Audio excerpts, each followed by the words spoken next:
আজকে আমাদের এই যে বক্তব্য রাখার পাঠটা এটি সবসময় আমাদের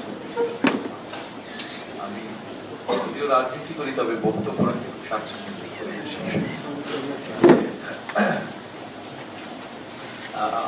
আপনারা এখানে প্রথমে আপনাদেরকে আমি আন্তরিকভাবে ধন্যবাদ জানাচ্ছি, আপনারা যারা এখানে আপনাদের সমর্থন এবং আন্তরিকভাবে আপনাদের বক্তব্যের মধ্যে আপনারা অনেকগুলো প্রত্যাশার কথা বলেছেন, সমস্যার কথা বলেছেন। অর্থাৎ প্রত্যাশা এবং সমস্যার কথা যখন বলেছেন, তার মানে কিন্তু একই সাথে বিষয়টা আমার জন্য দায়িত্বের মধ্যে চলে আসে। আমি হয়তো এখন সুন্দরভাবে বলে দিতে পারি আমি এই করবো, ওই করবো, সেটা করবো, সেটা করবো। টু বি অনেস্ট, আমি কথাটা বলতে চাচ্ছি না।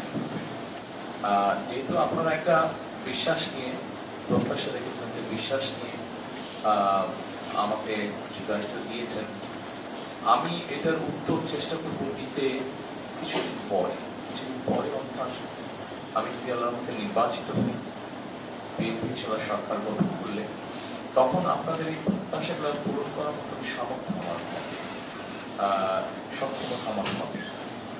কাজে আমি তখন জিনিসটা করতে চাই, কাজগুলো করতে চাই।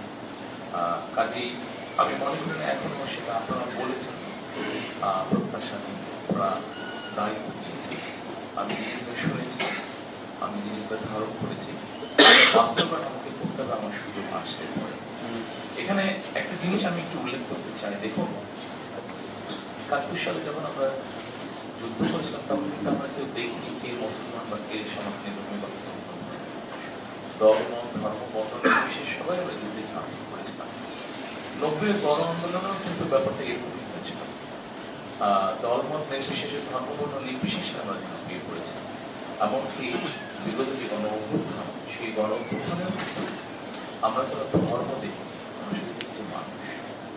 আপনাদেরকে আমি অনুরোধ করবো, যে কথাটা আমি সবসময় বলি, যে থাকতেই পারে, ঠিক আছে, ধর্ম থাকতেই পারে আলাদা, সেটা বিষয়, কিন্তু আমরা সকল সময় যেন ভাবি আমরা যে আমরা এই দেশেরই সন্তান, এই দেশেরই নাগরিক। আমার যতটুকু অধিকার আছে এই দেশের উপরে, ঠিক আপনার ততটুকু অধিকার আছে, কম না বেশি না, আমার থেকে কম না বেশি না, আমারও থেকে কম না বেশি না, আমাদের অধিকার সমান। কাজেই প্রত্যেকে আমরা বাংলাদেশি এবং প্রত্যেকে এই দেশের নাগরিক। নাগরিক হিসাবে আমাদের প্রত্যেকের প্রতি প্রত্যেকের যখন দায়িত্ব আছে, ঠিক একইভাবে আমাদের প্রত্যেকেই রাষ্ট্রের প্রতি এবং রাষ্ট্রেরও আমাদের প্রত্যেকের প্রতি দায়িত্ব কর্তব্য আছে। আজকে আমি একটা প্রার্থী হিসাবে আপনাদের সামনে কথা বলছি, প্রার্থী হিসাবে প্রার্থী হিসাবে আপনারা যদি প্রত্যেকে ভোটার কথা বলছি, প্রার্থী হিসাবে আজকে শুধু আপনাদের কাছে আমি ভোট চাইবো, আপনাদের দোয়া চাইবো, সহযোগিতা চাইবো, সমর্থন চাইবো। আমার সুযোগ হলে পরে কতটুকু করতে পারবো এটা বলতে পারি না, তবে একটা কথা একটু আগে আমাদের সেই বক্তব্য উনি বলেছেন। দেখুন, কিছুদিন আগে আমার মা মারা গিয়েছেন। আপনারা দেখেছেন মানুষ ওনাকে ওনার দৃষ্টিভঙ্গির সম্মান দিয়ে বিদায় করেছেন। এখানে অনেকেই আছেন যারা হয়তো দেখেছেন আমরা যখন মারা গিয়েছিলেন, দেশের মানুষ কিভাবে সম্মান দিয়েছিলেন। আমি ওনাদেরই সন্তান। কাজেই স্বাভাবিকভাবে একটা মানুষের জীবনে যখন এরকম বড় বড় উপমুখান ঘটে, তখন স্বাভাবিকভাবে তার উপরে যখন দায়িত্ব এসে পড়ে কোনো একটা গুরুত্বপূর্ণ দায়িত্ব, তখন তার সামনে কিন্তু পথ একটাই ধরুন, অর্থাৎ যেই সম্মান তার বাবা এবং মা উভয় পেয়েছে, সেই সম্মানটা যদি কোনোভাবে নষ্ট না হয়, সেটাকে পরিপূর্ণ মর্যাদা দেওয়া।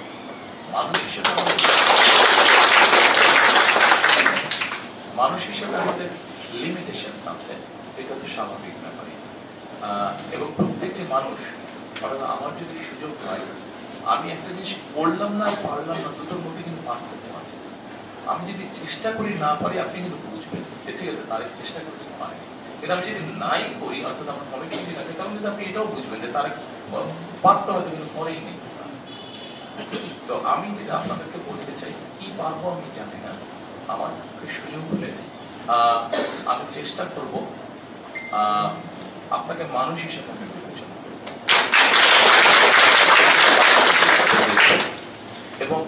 আমি আমার অবস্থান থেকে সর্বোচ্চ আমি চেষ্টা করব যে আপনি যদি মিনিমাম ভালো থাকেন তাহলে আমি আমার পরের বার গিয়ে আপনার সামনে দাঁড়াতে পারবো, কিন্তু আপনি যদি মিনিমাম ভালো না থাকেন তাহলে আমি কোনো সামনে দাঁড়াবো। আপনারা আপনাদের অবস্থান থেকে আমার জন্য এত দোয়া করবেন যাতে আমি অন্তত চেষ্টা করতে পারি, আমি যেটা করতে পারি চেষ্টা করতে পারি সেই সামর্থ্য যেটা আজকে আবার পরিশেষে বক্তব্য লঙ্ঘন করবো না। আবারও আপনাদের কাছে আপনাদের সমর্থন, আপনাদের দোয়া, আপনাদের আসুন আমরা সকলে মিলে চেষ্টা করি আমাদের এই বাংলাদেশটাকে একটু বেটার করার জন্য। অনেক কিছু করতে চাইছি না, অন্তত অল্প একটু বেটার করার জন্য, যেখানে আমরা সকলে মিলে একটি নিরাপদ অবস্থানে থাকতে পারি। আমাদের কাছে প্রায়োরিটি হচ্ছে, আজকে আমরা বলেছি আমাদের ম্যানিফেস্টো বলেছি যে আমাদের কাছে অন্যতম একটা প্রধান প্রায়োরিটি হচ্ছে মানুষের নিরাপত্তা, সেটা ধর্ম বর্ণ নির্বিশেষে সমান।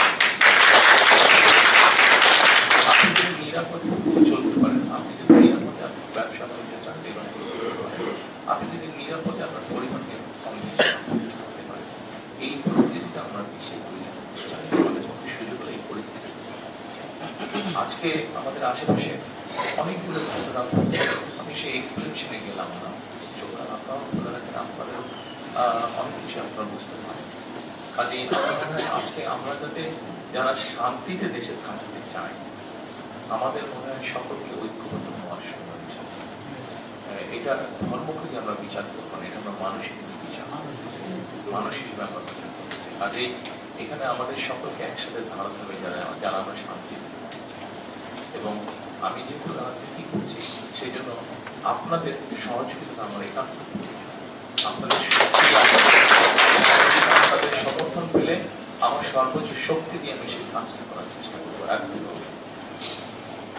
সকলে ভালো